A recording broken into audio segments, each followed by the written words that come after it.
Hello friends, welcome back to my channel. So yes, आज बहुत ही एक इंटरेस्टिंग टॉपिक पे बात करने वाले हैं और टाइटल और थंबनेल तो आपने देख ही लिया है। So it is regarding gold price. So yes, सब ऑलवेज एज ऑलवेज थोड़ा घर के आसपास कंस्ट्रक्शन चल रहा है, तो प्लीज़ अगर थोड़ी बहुत कोई बैकग्राउंड नॉइज आए तो please pardon me on that. So yes, आज बात करेंगे गोल्ड। गोल्ड को ऐसा क्या हो गया है दोस्तों कि गोल्ड के प्राइसेस ऐसे करके गिरते जा रहे हैं, किसी को समझ ही नहीं आ रहा ये कितने नीचे जाएगा। अब अगर बात करें कि गोल्ड, अगर मैं लास्ट 1-1.5 साल की बात करूँ, अगस्त 2020 वॉज द टाइम जब गोल्ड पहुंच गया था 56,000 रुपये पर 10 ग्राम। और अगर मैं आज की बात करूं, अगस्त से लेकर मार्च तक की, मार्च 2021 तक की, तो आज गोल्ड आ गया है 45,000 रुपये पर 10 ग्राम।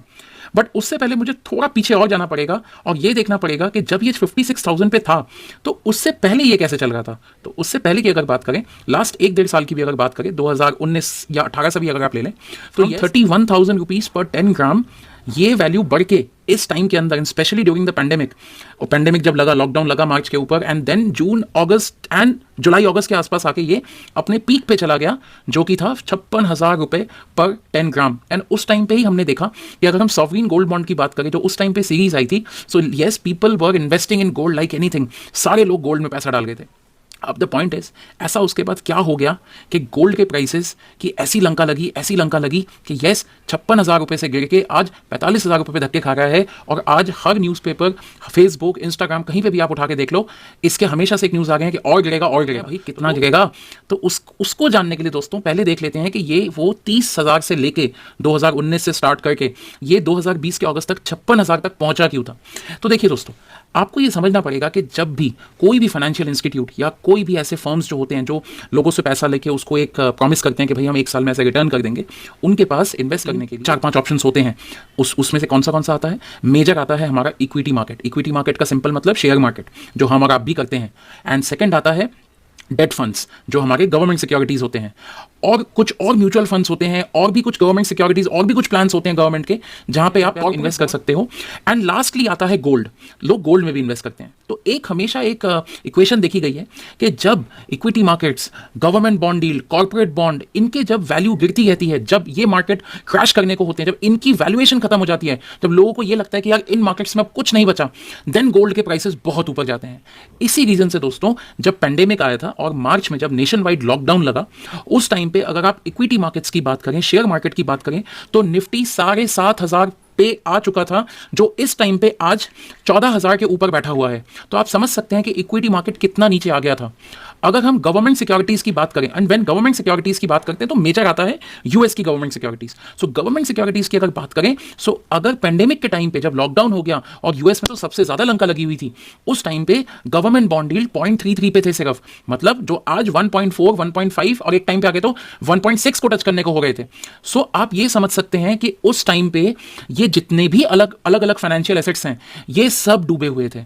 इसी रीजन से उस टाइम पे गोल्ड इतना महंगा आपको दिख रहा था और इतना महंगा मिल रहा था। तो लोग तब उस टाइम पे अगर आप YouTube चेक करेंगे तो लोगों ने ऐसी वीडियो भी बना ली थी कि अब अगले 3 सालों में गोल्ड तो 80,000 जाने वाला है। और उस टाइम पे लोगों ने सॉवरीन गोल्ड बॉन्ड में बहुत सारा इन्वेस्ट किया। बट यस, आज गोल्ड की हालत देख लो, 44,000, 45,000 में धक्के खा रहा है। सो सबसे पहले तो दोस्तों हमने ये जान लिया कि हमारे पास ये जो गोल्ड के प्राइसेस में एक शार्प इंक्रीज था, ये इसलिए आया था क्योंकि हमारे बाकी के जो फाइनेंशियल एसेट्स हैं या इंस्ट्रूमेंट्स हैं, इंस्ट्रूमेंट का मतलब जहां जहां हम पैसे लगा सकते हैं, शेयर मार्केट हो गया या बैंकों की हालत खराब थी, इकोनॉमी की हालत खराब थी, तब लोगों ने ज्यादा से ज्यादा गोल्ड खरीदने लगे। तो गोल्ड की डिमांड जैसे बढ़ती गई, सो यस, जिसकी भी डिमांड बढ़ेगी उसका प्राइस बढ़ेगा। सो इसी रीजन से गोल्ड के प्राइस ऊपर आ गए। अब एक बहुत इंटरेस्टिंग फैक्ट दोस्तों आप लोगों से शेयर करूंगा कि अब बात करते हैं कि अगर हम देखें डॉलर्स में गोल्ड की वैल्यू को, अगर हम डॉलर्स में कंपेयर करेंगे, तो यस, इन 2011 में डॉलर की जो वैल्यू थी वो $1,873 थी पर आउंस। नाउ पर आउंस इसका मतलब 28 ग्राम के आसपास। सो $1,873 थी पर आउंस इन यूएस इन 2011। और अगर हम अभी की बात करें तो अभी गोल्ड चल रहा है $2,070 पर आउंस। नाउ अगर हम इसके डिफरेंस की बात करें कि यूएस डॉलर में कितना डिफरेंस आया है इन 11-10 सालों में, तो yes, it is only and only 197। But अगर हम इसको कंपेयर करते हैं कि 2011 में इंडिया में गोल्ड की वैल्यू क्या चल रही थी, उस टाइम पे वो चल रहा था 21,000 रुपए पर 10 ग्राम। एंड अभी अगर हम देखें अगस्त के टाइम की अगर बात करें, ये 2070 अगस्त का ही मैंने बताया आपको, तो अगर हम अगस्त के टाइम की बात करें तो ये हो गया है आपका 56,000 के आसपास। तो आप ये समझ सकते हैं कि डॉलर की वैल्यू जो थी, डॉलर की वैल्यू में अगर हम कंपैरिजन करेंगे तो यस, गोल्ड के प्राइसेस इतने नहीं बढ़े हैं, $197 का ही डिफरेंस है। पर अगर हम आईएनआर की बात करेंगे, वो इसलिए बढ़ा है क्यों? क्योंकि आईएनआर धीरे धीरे करके 2011 से लेके हमारी करेंसी जो है, इंडियन करेंसी जो है, वो डी वैल्यू होती जा रही है। मतलब हमारी करेंसी लेस पावरफुल होती जा रही है। 2011 में हम अगर 44 रुपीज देते थे तो $1 खरीद पाते थे। अब अगर हम 73 रुपीज देते हैं तब जाके $1 खरीद सकते हैं। So this is the only reason. अगर हम गोल्ड की बात करें तो गोल्ड के वैल्यू अगर यूएसडी में कंपेयर करेंगे पर आउंस के हिसाब से, then the only difference is $197। Where अगर हम इसकी बात करें, क्या कहते हैं, आईएनआर की बात करें 2011 वर्सेस 2021, तो यस, प्राइस डबल से भी ऊपर चला गया है। रीजन बिकॉज इंडिया की अपनी करेंसी डी वैल्यू होती जा रही है, यूएस डॉलर के सामने ये ज्यादा पावरफुल नहीं दिख रहा है। So that is the reason इसके प्राइसेस में इतनी ज्यादा जो है स्टीपनेस हमको देखने को मिली कि ये 56,000 तक पहुंच गया।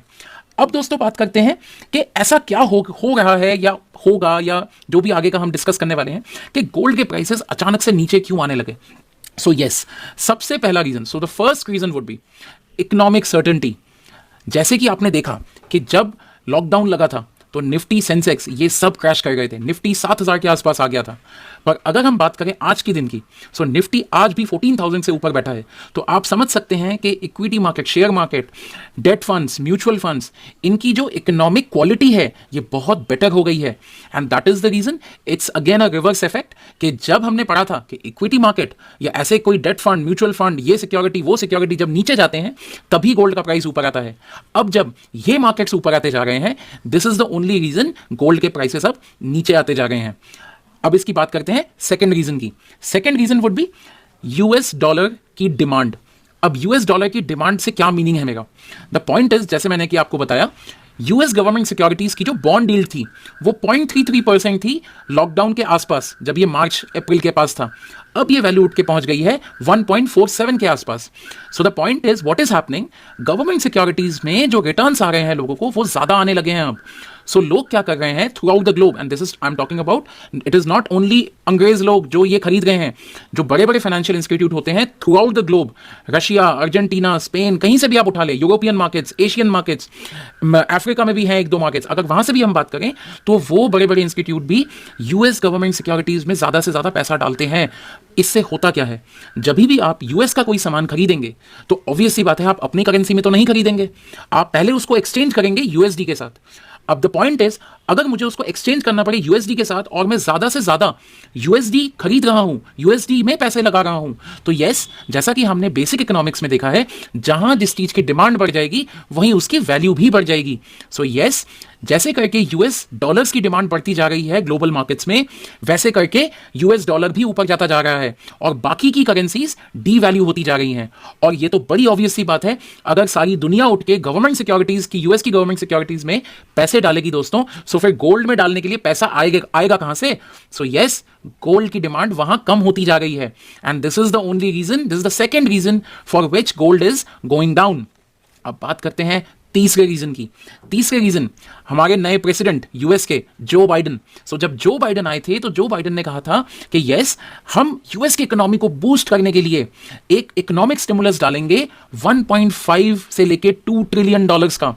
It's a massive amount guys. So अगर इतना पैसा यूएस मार्केट के अंदर यूएस की गवर्नमेंट पंप करेगी, सो यस, ये बट ऑब्वियस सी बात है कि उनके जो गवर्नमेंट सिक्योरिटीज की यील्ड है वो ऊपर जाती जाएगी, और जितना वो ऊपर जाता जाएगा, जो फाइनेंशियल फर्म्स हैं थ्रू आउट द ग्लोब, वो अपने ये छोटी मोटी चीजों को छोड़ के, equity markets, gold, mutual fund, corporate bonds, इनको छोड़ के कहां भागेंगे?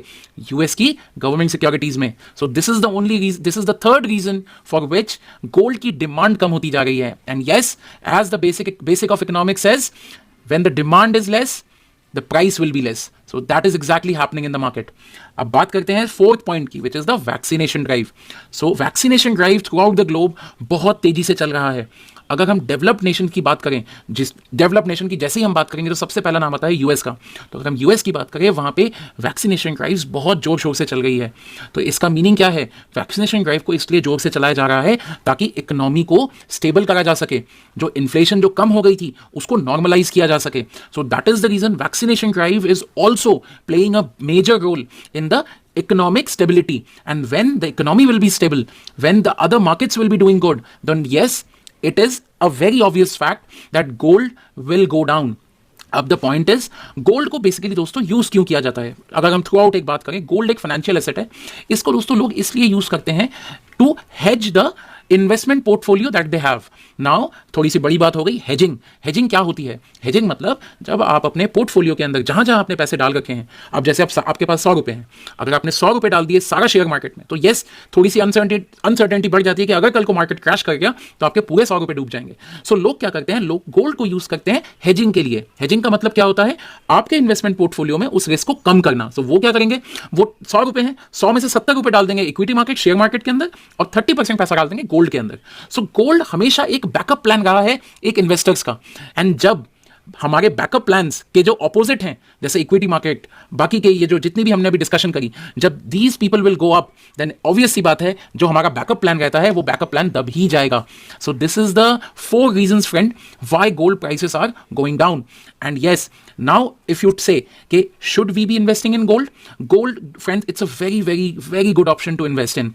However, currently if I talk about gold prices, the prices of the golds are very uncertain because we need to check about the US economy on that. US की economy जैसे जैसे move करेगी, जैसे जैसे हमारी करेंसी पावरफुल होती जाएगी, वैसे वैसे गोल्ड के प्राइसेस ऊपर या नीचे होते जाएंगे accordingly. So we have to check on that. मैं आपको ये नहीं कहूँगा कि अभी जाके आप इन्वेस्ट कर लीजिए गोल्ड में, but yes, if in case you want to invest in gold, I would certainly recommend sovereign gold bond. Sovereign gold bond में एक अच्छा ये होता है कि first you have the security of Reserve Bank of India because you buy gold from Reserve Bank of India. Second, what you have is आपको sovereign gold bond में 2.5% per annum का एक फिक्स्ड रेट ऑफ इंटरेस्ट से आपके bank में वो interest credit होता रहेगा। Although that 2.5% interest is taxable, but still you will have some returns coming to you your way in your bank account directly. And plus 8 years के बाद जब आप उस गोल्ड को रिडीम करेंगे, तो अगर फर्ज करें उस टाइम पे गोल्ड की वैल्यू ऊपर है काफी, so then जो भी डिफरेंस या जो भी कैपिटल एप्रिसिएशन आपको मिलेगा, then उस कैपिटल एप्रिसिएशन पे आपको एक भी रुपए का टैक्स नहीं देना है। So I would recommend every one of you that in case you want to diversify your portfolio, you want to invest in something else than these mutual funds and equity markets, then yes, gold एक option जरूर है कि आप जिसको use कर सकते हैं अपने पोर्टफोलियो को डाइवर्सिफाई करने के लिए।